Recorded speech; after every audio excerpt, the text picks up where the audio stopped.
मौजूदा दौर में पारिवारिक व्यवस्थाएं टूट रही हैं और जिन चीज़ों की पारिवारिक व्यवस्थाओं के लिए ज़रूरत होती है वो हैं भगवान रामचंद्र जी और उनके आदर्श और उनके प्रसंगों को दुनिया भर में जो इंसान फैला रहे हैं वो हैं संत मुरलीधर जी महाराज। उन्होंने अपनी कथाओं के ज़रिए, सुरीली कथाओं के ज़रिए इंसान के जहन में भगवान रामचंद्र जी के आदर्श जो हैं उनको उतार दिया है। और बड़ी अच्छी बात है कि आज हमारे साथ में मुखातिब हैं। महाराज जी, क्यों आज हर किसी को भगवान राम की ज़रूरत है? सही में तो यह है कि व्यक्ति ने उन्नति तो की है लेकिन शांति खो गया है, और इस शांति मन में आनंद उसकी अनुभूति पाने के लिए व्यक्ति यत्र तत्र भाग रहा है। लेकिन मैं कई बार कथा में कहता हूँ कि जीवन को वास्तव में जीना कैसे चाहिए। हमारे 3 ग्रंथ हैं, महाभारत, रामचरितमानस और भागवत, श्रीमद् भागवत कथा। महाभारत हमें बताता है कि क्या नहीं करना चाहिए, मानस राम कथा हमें बताती है कि क्या करना चाहिए, और भागवत हमें बताती है कि कैसे मरना चाहिए। अब क्या नहीं करना चाहिए ये तो बचपन में जानना ज़रूरी है, क्योंकि हमें हमारे बड़े, हमारे बुजुर्ग टोकते रहते हैं, ऐसा मत करो, ऐसा मत करो, ऐसा मत करो। लेकिन युवानी में क्या करना चाहिए, कैसे जीना चाहिए, वो समझने के लिए सबसे अगर अधिक किसी चीज़ की आवश्यकता होती है तो वो है रामचरितमानस। और मैं कई बार कहता भी हूँ कि वर्तमान में जो हमारे समाज में जो एक बीमारी, एक जो रोग फैला हुआ है, उस रोग का एक ही उपाय है, एक ही उपचार है, एक ही टॉनिक है, और वो है रामचरितमानस। उसको व्यक्ति जब मानस, देखिए रामचरित इसलिए ज़रूरी है कि आदमी के अंदर भले कितनी भी इच्छाएं प्रबल हो, कुछ भी मिलता और कुछ भी मिलते मिलते कुछ भी मिल जाए तभी वो निराश ना हो। जैसे राम जी को कहा कि आपको युवराज पद दिया जाएगा, और फिर रात को कह देते कि आपको वनवास जाना है, तो कौशल्या जी उस समय कहती है भरत को कि जब राम को राज तिलक की बात की तब कोई इतनी विशेष प्रसन्नता नहीं थी, और वनवास का कहा तो कोई दुख नहीं। यानी जीवन सम स्थिति में रहे, वो हमें रामचरितमानस सिखाता है। और जब सम स्थिति में रहता है तो व्यक्ति वो दुखी नहीं होता है। व्यक्ति दुखी क्यों होता है? जो हमारे पास नहीं है उसको पाने की चाह, और जो पास में है उसको खोने का डर, इसी दोनों के बीच में व्यक्ति रहता है तो दुखी होता है। और मानस हमें यही सिखाती है कि जो पास में खो जाए तो कोई चिंता नहीं, मेरा सो जाए नहीं, जाए सो मेरा नहीं, ठीक है। और जो मिलने का भाव है वो न मिला तो कोई बात नहीं, प्रारब्ध से पहले, प्रारब्ध से ज़्यादा समय से पहले नहीं मिलता तो उसी में संतोष करना सिखाती है राम कथा। महाराज जी, अब बात आती है कि ये जीवन के आदर्श तो सिखा देती है। अब चूंकि आपकी जो कथाएं होती हैं उनमें बुजुर्ग सबसे ज़्यादा आते हैं, युवा वर्ग जो है उसको इन चीज़ों से कनेक्ट किया जाए तो इसके लिए क्या विशेष चीज़ें अब समाज के अंदर होना ज़रूरी है? इसमें कथावाचक संत कुछ नहीं कर सकते। उसमें सबसे पहले बुजुर्गों को ही अपने बच्चों को संस्कार देना पड़ेगा। वर्तमान में सब अर्थ के पीछे भागते हैं। युवा को भी अच्छा पैसा चाहिए, अच्छी नौकरी चाहिए, अच्छा व्यापार चाहिए, तो कोई कार्य को हम करवाने के लिए कुछ प्रलोभन देते हैं। जैसे छोटे बच्चे होते हैं तो माता पिता कहते हैं बेटा ये टॉफ़ी खा ले, टॉफ़ी दूंगा तुझे, तू ये काम कर, टॉफ़ी दूंगा, ये होमवर्क कर ले, टॉफ़ी। तो बच्चा उस टॉफ़ी के लालच में होमवर्क फटाफट कर देता है, क्योंकि उसको पता है कि होमवर्क करूंगा तो मुझे टॉफ़ी मिलेगी। तो ऐसे ही अगर परिवार के जो बड़े हैं, जो बुजुर्ग हैं, वो अपने बच्चों से कहें कि तुम हनुमान चालीसा करो, तुम सुंदरकांड करो, तो तुम्हारी विद्या में वृद्धि होगी, तुम्हें उन्नति मिलेगी, तुम जो पद पाना चाहते हो उस पद पे तुम आसीन होगे। और ये निश्चित है, जो अगर मनक्रम वचन से करता है तो उसको वह स्थान मिलता है, इसमें कोई दो राय नहीं। पर ये जब माता पिता उन बच्चों को सीख देते हैं और फिर जब माता पिता अगर बैठ के कथा सुनते हैं तो बच्चों को बैठा के थोड़ा आधा घंटा भी सुनाएं। एक बार धीरे धीरे उनके अंदर वो आदत पड़ जाएगी। आदत पड़ने के बाद में जैसे कोई व्यसन होता है, व्यसन की हमें आदत पड़ जाती तो छूटती नहीं, ऐसे भी ये भगवान की कथा, भगवान का पूजन, भगवान का चरित्र सुनने का ये भी एक आदत, व्यसन पड़ जाती तो फिर छूटता नहीं। लेकिन उसके लिए कथावाचक तो क्या करेंगे? हम तो ज़्यादा से ज़्यादा अगर कोई कथा स्थल पे आता है और उसके आने के बाद में उसको अगर कथा में रस नहीं आता तो कथावाचक की कथा में कमी है। पर जब तक तो वहाँ कोई आएगा ही नहीं। अब वृद्ध लोग तो इसलिए आते हैं, उनको लगता है कि अब क्या पता कब टिकट कट जाएं भगवान का नाम लें, नहीं तो नरक नहीं मिलेगा, क्योंकि उनको मृत्यु का डर रहता है। मृत्यु का डर है तो जाएंगे नहीं तो क्या पता हमारी दुर्गति होगी, कैसे सदगति होगी। ये थोड़ा बहुत अपने पूर्वजों से या कि संत से सुन लिया तो उस वो बूढ़े जितने भी आते हैं ना 80% डर से आते हैं, प्रेम से वो भी नहीं आते हैं। ये ध्यान रखिए, प्रेम से जब अगर कोई आता है, वास्तव में भगवान से जब कोई प्रेम कर लेता है तो चाहे युवा हो चाहे वृद्ध हो, उसके जीवन का डर खत्म हो जाता है। महाराज जी, आज का जो दौर है वो अर्थ का युग है, कॉरपोरेट युग है। उसके अंदर मैं अगर कोई भी काम करना चाहूँगा तो मुझे वहाँ बेनिफिट होना चाहिए। राम की कथा सुनने से मुझे कौन सा मोटिवेशन मिल सकता है जो मुझे कारोबार में बेनिफिट दे? एक बात कहूँ आपको, हमारे मन के अंदर भाव अधिक पाने की इच्छा होती है, क्योंकि अभी मैं कई बार कहता हूँ ये अर्थ का युग है और हम अर्थ के लिए भागते हैं। भगवान की कथा आपको अर्थ नहीं देगी, आपका भाग्य नहीं बदलेगी, आपका भाव बदल देगी। आप प्रतिस्पर्धा में तो रहेंगे लेकिन आप कर्म करते रहेंगे, अपने कर्म को प्रधान मानेंगे। लेकिन अगर कर्म से आपको जितना मिलेगा उसमें आपको संतोष रहेगा, और जब जीवन में संतोष आ जाता है ना तो वो व्यक्ति सबसे सुखी होता है। उसको आवश्यकता नहीं है कि मुझे इतना बड़ा बंगला चाहिए, महल चाहिए, कि इतनी बड़ी गाड़ी चाहिए, नहीं। वो पैदल भी जाएगा, साइकिल पे भी जाएगा, स्कूटर पे भी जाएगा, पर अपनी मस्ती में जाएगा। साधु में और भिखारी जो भीख मांगते हैं, कई भंगवा वस्त्र पहन के, गेरुआ वस्त्र पहन के भिक्षाटन भी करते हैं, और गेरुआ वस्त्र साधु भी धारण करता है। तो बाह्य दृष्टि से देखें तो दोनों एक जैसे हैं। भाई साधु भी वही वस्त्र है और भिखारी का भी वही वस्त्र है, लेकिन आंतरिक दृष्टि से देखें तो दोनों में अंतर है। भिखारी के बाह्य वस्तुओं को पाने का मन में भाव है और साधु के इन बाह्य वस्तुओं को पाने मन में भाव नहीं है।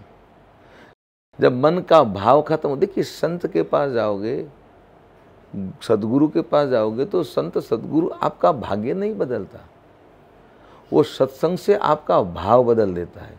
और जब भाव बदल देता है तो भाग्य बदलने से भी अधिक होता है, क्योंकि भाग्य बदलने से आपके पास में आज अगर 50,000 की आपके पास में कैश लिक्विडिटी है, हो सकता है कि भाग्य बदलने से आप 5 लाख हो जाएं, तो 5 लाख होते मन में आएगा कि 50 लाख हो जाएं, 50 लाख होते मन में आएगा 5 करोड़ हो जाएं। तो वो इच्छा कभी विराम नहीं लेती, वो इच्छा आगे से आगे बढ़ती जाती है। कितना भी बड़ा उद्योगपति विश्व का है, लेकिन कोई भी संतोष से बैठा नहीं है, उसके मन में संतोष नहीं है। जितना बड़ा पैसे वाला उतना उसकी बीमारी ज़्यादा है। वो रात को 2-2 4-4 गोली नींद की खाता तब नींद आता है, नींद नहीं आती उसको।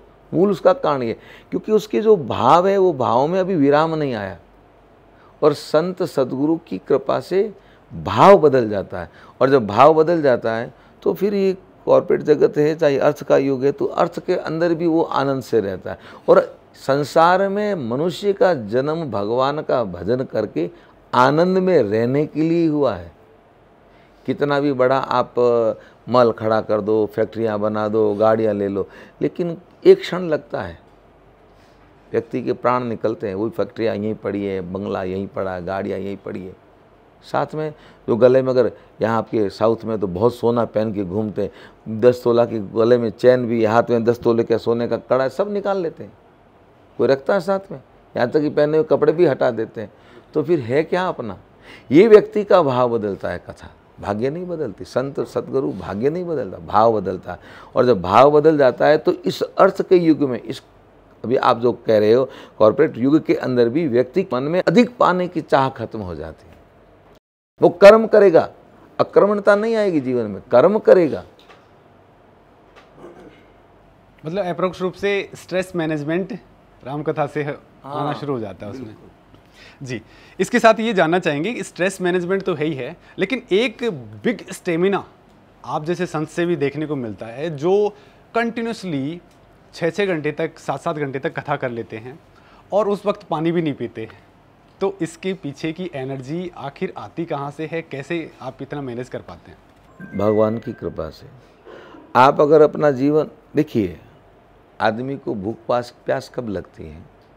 जब वो अपने शरीर को देखता है, शरीर को महसूस करता है। मैं जो कह रहा हूँ मेरी बात को ध्यान से सुने। जब हम शरीर को महसूस करते हैं या हम अपने आप को महसूस करते हैं तो हमें भूख भी लगती है, हमें प्यास भी लगती है। लेकिन जब आप भगवान के चरित्र में इतने तल्लीन साथ डूब जाते हैं कि आपको पता ही नहीं चलता कि आप हैं कौन।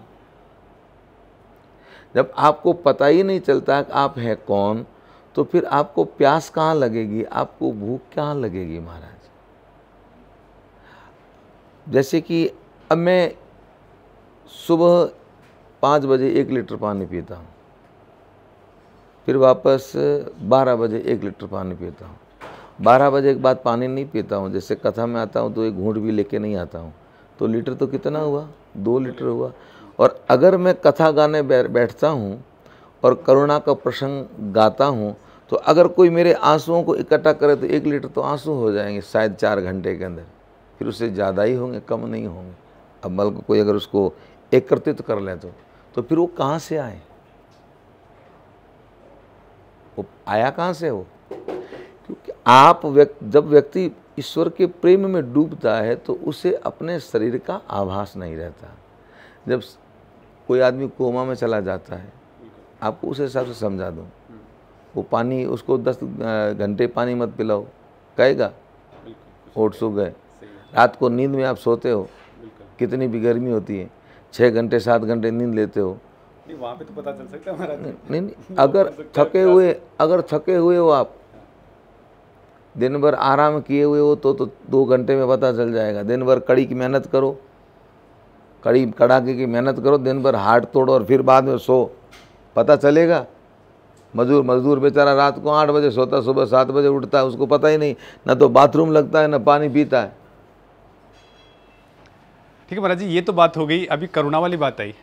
ज़्यादातर कथावाचक जितने भी हैं वो एक चीज़ को कंसंट्रेट क्यों करते हैं? करुणा या इन चीज़ों पे ज़्यादा करते हैं। शौर्य वाला जो प्रकरण होता है उनमें कम क्यों हो जाते हैं? मतलब क्यों रामचंद्र जी का युद्ध वाला पार्ट कम दिखाने की कोशिश होती है या बताने की कोशिश होती है, बल्कि उनका जो रिमेनिंग पार्ट है वो ज़्यादा दिखाया जाता है? देखिए, हम सनातन धर्म के मानने वाले लोग हैं। हमारे सनातन धर्म में सबसे पहला सूत्र है दया और करुणा। वीर रस का वर्णन करने से मन के अंदर रोष उत्पन्न होता है। ध्यान से सुनिए, आदमी अगर युद्ध की कथा सुन के जाता है और अगर वो उस समय वीरता का प्रसंग सुना, हनुमान जी ने यम मारा यम मारा यम मारा यम मारा, वो और सुन के जैसे कथा से बाहर निकला और किसी ने उसके गाड़ी को कुछ टच कर दिया, मारा, जो हनुमान जी घुस जाते हैं वो मारा है, उसका परिणाम का जवाब दो मुझे। उचित नहीं होगा, अनुचित होगा। अगर वो करुणा की कथा सुन के जा रहा है और अगर कुछ किसी ने गलत भी कर दिया उसके साथ में, तो उसके मन में दया आएगी, अरे यार कर दिया कोई बात नहीं, ये अपना आदमी, ये परमात्मा का स्वरूप है। अच्छा भैया तुझे लगी तो नहीं, ठीक है तू चला जा। करुणा का अर्थ है प्रेम, ध्यान रखें। और संसार को प्रेम से जीता जाता है, रोष से कभी नहीं जीता जाता। जिन्होंने रोष किया है वो कभी एक छत्र नहीं बन पाए, ध्यान रखिएगा। एक छत्र वही बन पाए जिन्होंने प्रेम दिया है संसार को, ध्यान रखिए। और जब प्रेम बांटा जाता है, इसलिए राम राज्य में वर्णन है कि देहिक देविक भौतिक तापा, राम राज काहू नहीं व्यापा। आप बताओ, आप कह दे सकते हो कि राम जी ने रोष किया, राम जी ने क्रोध कहाँ किया?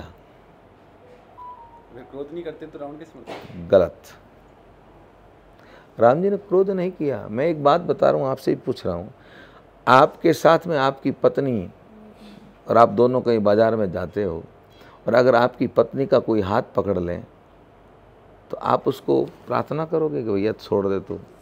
पहले मैं आपसे पूछ रहा हूँ। जाहिर सी बात है, क्रोध ही करूँगा। क्रोध करोगे?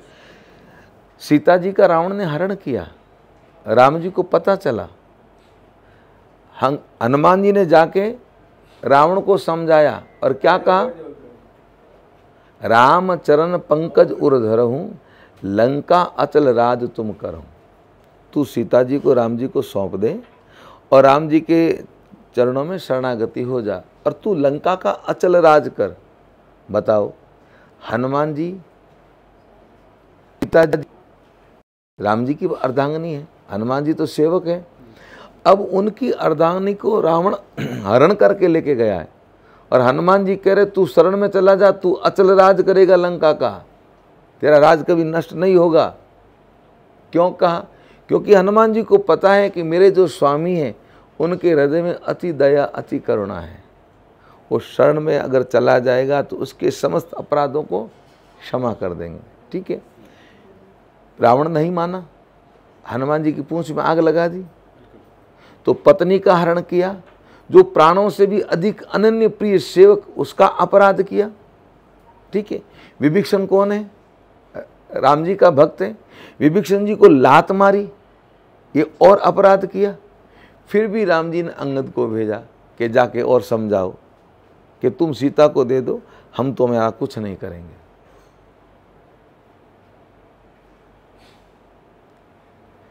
फिर युद्ध प्रारंभ हुआ।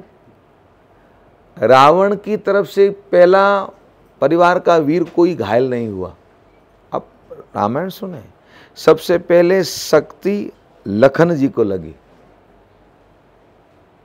दूसरों को किसी को नहीं लगी। पहले लक्ष्मण जी को शक्ति लगी, तब लक्ष्मण जी को सज्जन ला के बचाएगा, फिर राम जी ने कुंभकर्ण का वध किया।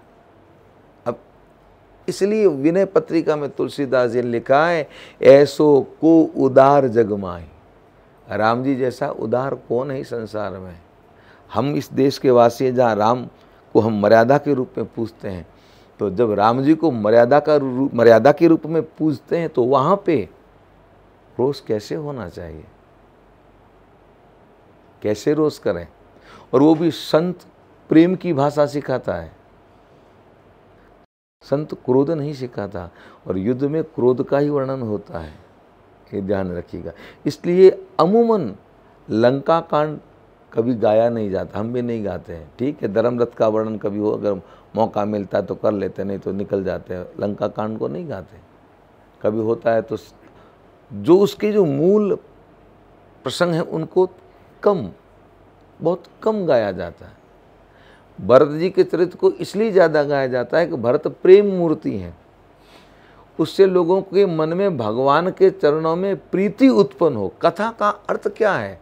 कथा का यही अर्थ है कि जो जीव, जो संसारी संसार में आसक्त है, उस संसारी को संसार से निकाल के, उस संसार की आसक्ति को मिटा के परमात्मा की भक्ति को जीवन में जागृत करें, यही कथा का अर्थ है।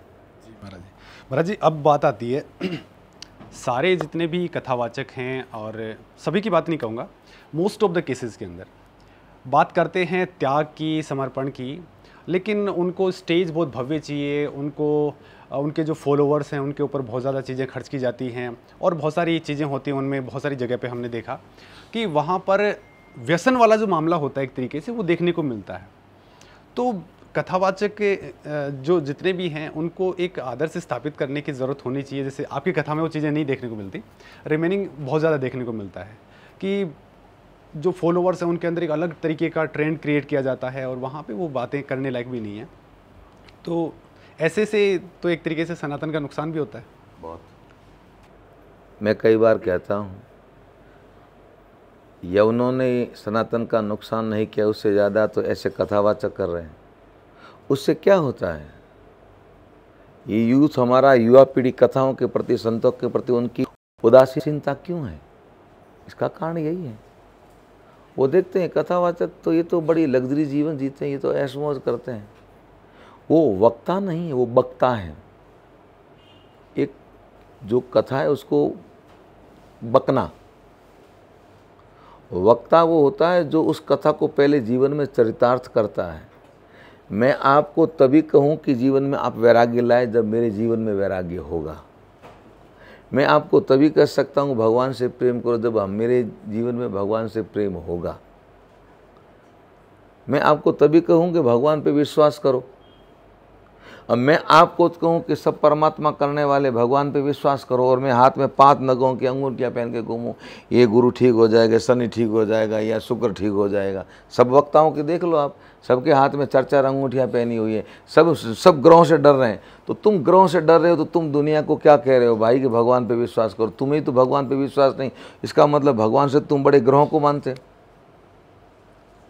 ग्रहों को तुम मानते हो तभी तो इन ग्रहों के डर से तुम ये पहन के बैठे हो। क्यों पहनते हो ग्रहों के डर से? तो ऐसी स्थिति में सुनने वाला श्रोता वो क्या सीख लेता है? इसलिए मैं कई बार कथा में कहता हूं, श्रोता सुनता है, अगर सुनने वाला कथा सुनने के बाद में श्रोता के हृदय में अगर क्रोध का भाव उत्पन्न हो जाए तो समझ लो भले जो सामने वक्ता जो गा रहा है व्यासपीठ पे वो भले बड़े मीठा मीठा बोल रहा हो, लेकिन उसके अंतःकरण में क्रोध की अतिवृद्धि है। तभी उस श्रोता में क्रोध का भाव प्रकट होगा। अगर गाने वाला वक्ता व्यासपीठ उसके हृदय में लोभ की प्रवृत्ति अधिक है, भले वो कितनी वैराग्य की बात कर दें, लेकिन श्रोता के मन में लोभ की वृत्ति जागृत होगी। गाने वाला था काम से पीड़ित हैं, भले वो कहें बस सब संसार में सिया राम में सब देखो ऐसा कहता रहे, लेकिन अगर अंदर काम की वासनाएं अधिक हैं तो सुनने वाले श्रोताओं में वासनाओं की प्रबलता होगी। और अगर कथा व्यासपीठ पे बैठ के गाने वाला वक्ता अगर वास्तव में प्रभु प्रेम में डूब के गाता है तो श्रोता भी प्रेम में डूबेंगे। ये लिंक है दोनों का, ध्यान रखना। महाराज जी, अभी तो देखने को मिलता है कि वहाँ कुछ चमत्कारिक बातें भी हो गई हैं, कुछ चीज़ें और भी शुरू हो चुकी हैं, तो कहीं ना कहीं ये नुकसान वाली चीज़ें ही क्रिएट कर रही हैं। उससे ऐसा होता है कि व्यक्ति को क्षणिक तुरंत परिणाम चाहिए। चमत्कार के लिए तभी भागते, तुरंत परिणाम चाहिए। और वो जब जाता है, अब सबको तो मिलेगा नहीं। मैं पीछे कथा थी तो मैं उस कथा में बोला, मैंने कहा मोदी जी काहे को गला फाड़ फाड़ कर कह रहे हैं कि इस बार हमारा देश 5वीं विश्व की इकोनॉमिक हो गया और आने वाले समय में 3री हो जाएगी। मैंने कहा 3री 5वीं के लिए आपको इतनी काहे को टेंशन करनी चाहिए? मैंने कहा हमारे तो कई वक्ता कहते हैं तुम ये उपाय कर दो धन की बरसात हो जाएगी, तो उनको ले आओ संसद भवन में और सबको पूरे भारत को टेलीकास्ट करा दो, भाई ये उपाय कर दो जो धन की बरसात हो जाएगी। तो सबके धन की बरसात हो जाएगी तो देश, मैंने कहा 1 महीने में विश्व की 1 नंबर इकोनॉमिक हो जाएगा। कहाँ ज़रूरत है? ये क्या है? झूठी आस। और ये आस न देने से ये ज़्यादा खतरनाक है। युवा नहीं आता है कोई बात नहीं, लेकिन आके जब उसको उसमें परिणाम शून्य मिलता है तो फिर वो जीवन में कभी विश्वास करेगा ही नहीं। तो ये और ज़्यादा उल्टा नुकसान होता है। ध्यान रखिए, ये सनातन धर्म का ये बहुत बड़ा नुकसान होता है। हमारा चमत्कार पे नहीं है। सनातन धर्म में चमत्कार का कहीं बिंदु भी नहीं है। इतने बड़े बड़े ऋषि मुनि महात्मा त्रिकालज्ञ संत हुए, लेकिन उन्होंने कभी चमत्कार का आश्रय नहीं लिया, कभी भी चमत्कार का नहीं लिया। बिल्कुल महाराज जी, और आपकी कथा के अंदर हमने सुना कि आप साइंस को लेकर के भी काफ़ी सारी चीज़ें जो है बातचीत करते हैं, साइंस का जिक्र भी बीच बीच में लाते हैं अपने चीज़ों में, तो ये एक युवाओं को कनेक्ट करने वाली दिशा में बड़ा पॉजिटिव पॉइंट है। ऐसा है, मैं साइंस इसलिए कहता हूँ कि साइंस ने जो तरक्की की है हमारी रहन सहन की पद्धति से, सनातन धर्म के लोगों के जीने से, हमारे ऋषियों ने मुनियों ने हमें जो दिया है उसी को साइंस ने बताया है। हम ऋषि मुनियों की बात को तो सत्य नहीं मानते, पर अगर नासा के वैज्ञानिक कहते उसको सत्य मानते। अब वो सीख तो हमारे यहीं से गए। तुलसीदास जी ने सैकड़ों वर्ष कह दिया पहले, जुग सहस्त्र योजन पर भानु, सहस्त्र योजन पे सूर्य है। और अब वैज्ञानिकों ने पूरा नाप तोल के प्रमाणित किया कि हाँ इतना दूर है। तो इतने समय तक किसी ने कहा, तुलसी जी ने ऐसे लिख दिया। वो हमारे संतों ने लिख दिया नहीं, जो भी लिखा गया हमारे शास्त्रों में वो अति प्रमाणिक है, ध्यान रखें, पर हम उसको मानते नहीं, हम उनको मानते हैं। ये होता है भैया। घर के माता पिता कितने भी बुद्धिमान हो, दुनिया उनको पूजेगी। पुरुष है ना, बाहर जाएगा, पूरा समाज उसको सम्मान करेगा, बिठाएगा, आदर देगा, उनसे एक एक बात पूछेगा, लेकिन घर पे आएगा पत्नी नहीं पूछेगी। क्यों नहीं पूछेगी? ये तो यही है, वही स्थिति है समाज की। ठीक है महाराज जी, अब बात आती है कि अभी राम मंदिर बना है, तो राम मंदिर बनने के बाद में जो एक राम भक्ति को लेकर के एक टेम्पो क्रिएट हुआ है, तो उसका आपकी कथाओं में किस तरह का बेनिफिट देखने को मिला, या लोगों में किस तरह का जो राम भक्ति के प्रति एक नया झुकाव जिसको कह सकते हैं वो देखने को मिल रहा है, तो उसमें कितना बेनिफिट इससे हुआ कि युवा जो हो, चाहे कोई भी हो, कनेक्ट हो रहा हो देश में और विदेश में, क्योंकि आप विदेशों में भी करते हैं? वो क्षणिक वैराग्य था। 22 तारीख को राम जी की मूर्ति की प्राण प्रतिष्ठा हुई और 30 तारीख तक रहा, अब नहीं है। अच्छा। हाँ, वैराग्य 3 तरह का होता है। एक तो प्रारब्ध जनित वैराग्य होता है, एक परिस्थिति जनित वैराग्य होता है, एक क्षणिक वैराग्य होता है। क्षणिक वैराग्य किसको कहेंगे? जैसे कोई मर जाता है और हम उसकी डेड बॉडी को लेके जाते हैं शमशान भूमि, तब वो डेड बॉडी जब तक कंधे पे रहती है ना, कंधों पे लोगों के, तब तो कहता रहे देखो ये कल तो बात कर रहा था, हमने रात को बात की थी, बिल्कुल ठीक था, एकदम से चला गया, ये चला गया, इसका मतलब हमको भी जाना है।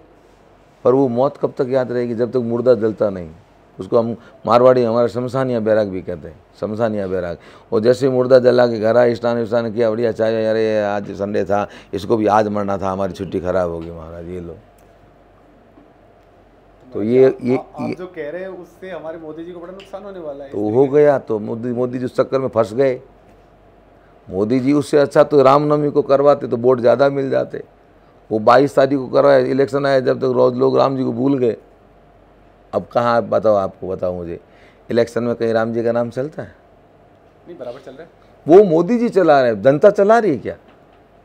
अगर जनता चलाती तो सबसे ज़्यादा राम जी को मानने वाले राजस्थान में, उत्तर प्रदेश के बाद। धर्म के प्रति जितने मारवाड़ी हैं ना, उतना इस भारतवर्ष में कोई नहीं है। दान में, पुण्य में, धर्म में, जितने भी जहाँ जहाँ प्रवासी मारवाड़ी सबसे अग्रणी रहते हैं, दान में, पुण्य में, धर्म में। तो राजस्थान में बीजेपी सीटें क्यों गंवा रही? तो 25 में से 25 आनी चाहिए, उल्टी 26 आनी चाहिए। 25 तो 26 आनी चाहिए, चमत्कार से। हाँ, एक 26 आनी चाहिए, तो फिर कम क्यों हो रही है? खैर, चुनाव एक अलग मुद्दा है। वो आपने जब वो कहा कि राम, देखिए भगवान को कभी हम अपने स्वार्थ के लिए काम ना लें। क्यों मुद्दा गौण हुआ? इसका मूल कारण है, जब हम भगवान का पूजन स्वार्थ से करते हैं, पहले हमारे मन में ये निश्चित हो जाता है कि हम ये करेंगे, इससे हमें ये फल मिलेगा। तो ईश्वर सोचता है कि इसका मतलब तेरे मन में मेरे प्रति श्रद्धा नहीं है, तेरे मन में तो तेरे पद की श्रद्धा है, तुझे पाने की इच्छा, तभी तू मेरे लिए कर रहा है।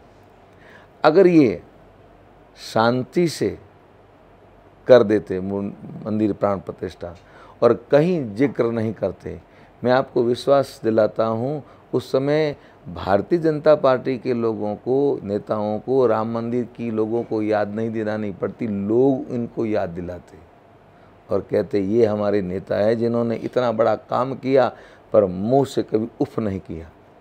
राम को बिठाने से राम नहीं, मैंने क्या कहा, राम जी के चरित्र को भी थोड़ा जीवन में उतारना चाहिए।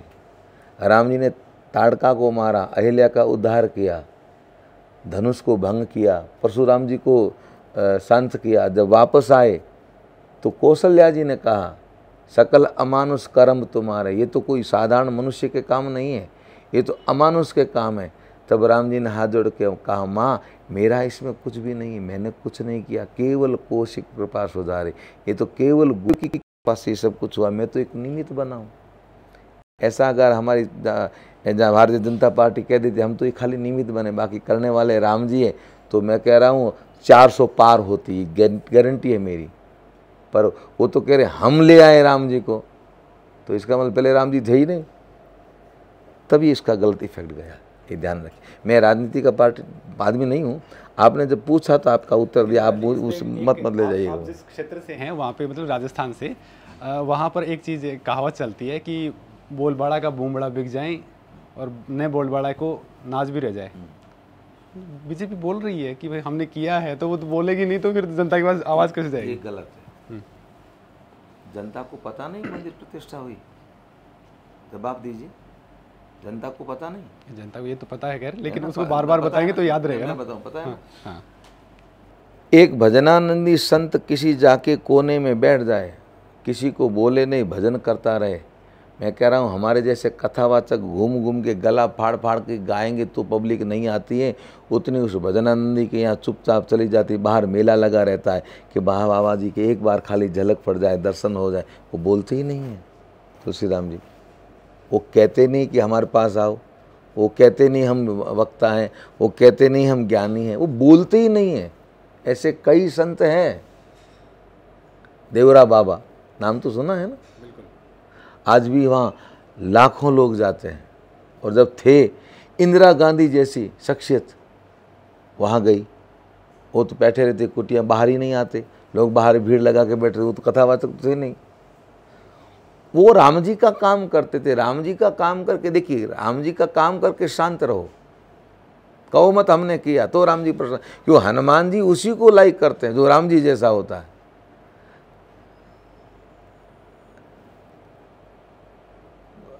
बांदरों को राम जी ने कहा अयोध्या आके, ये वशिष्ठ जी हमारे कुल गुरु हैं, पूज्य हैं, इनकी कृपा धनुष में मारे, इनकी कृपा से हमने धनुष असुरों को मारा।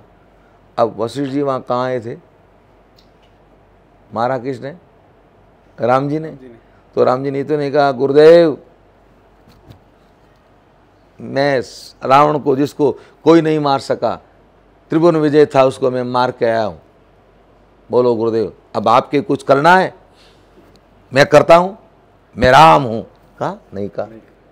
तो ऐसा करते तो हनुमान जी को पसंद ही नहीं है महाराज।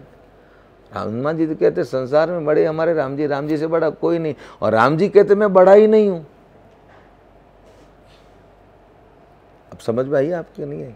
बिल्कुल महाराज जी, बहुत ही वैल्यूएबल इन्फॉर्मेशन आपने दी है, और ये जो चीज़ें हैं आपकी वो निश्चित तौर पे समाज को और परिवार को एकजुट रखने के लिए बहुत बहुत कारगर साबित होगी।